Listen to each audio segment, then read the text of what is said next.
Hydraa subject వచ్చి హైడ్రాకి ఒక చట్టబద్ధతని ఈ కేబినెట్ లో కల్పించడం జరిగింది. హైడ్రా ముఖ్య ఉద్దేశం ఏదైతే ఉందో ఔటర్ రింగ్ రోడ్డుకి ఇన్నర్ లో ఉన్న కోర్ హైదరాబాద్ కి ఈ హైడ్రా అనేది చెరువులు కుంటలు ఏవైతే రిజర్వాయర్స్ ఉన్నాయో రిజర్వాయర్లు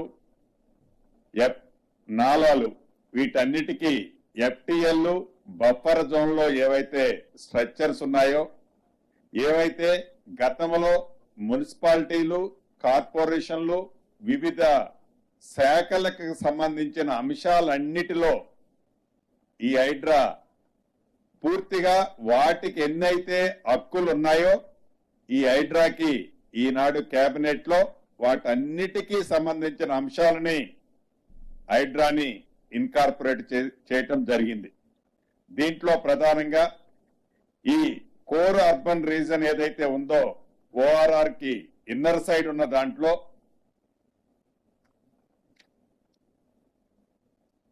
27 అర్బన్ లోకల్ బాడీస్ ఉన్నాయి. అదే రకంగా రీసెంట్ గా 51 గ్రామ పంచాయతీలను కూడా ఈ ఓఆర్ఆర్ కి ఇన్నర్ సైడ్ ఉన్న వాట్లలో 51 గ్రామ పంచాయతీలను కూడా ఈ కోర్ అర్బన్ దాంట్లో ఇన్కార్పొరేట్ చేశాం. వీటన్నిటికీ ఈ హైడ్రా అన్ని శాఖల్లో ఏ శాఖలకి ఎన్ని పూర్తి స్వేచ్ఛలు ఉన్నాయో ఈ హైడ్రాకు కూడా అదే రకమైన స్వేచ్ఛ ఉండే విధంగా నియమ నిబంధనల్ని సడలించడం జరిగింది.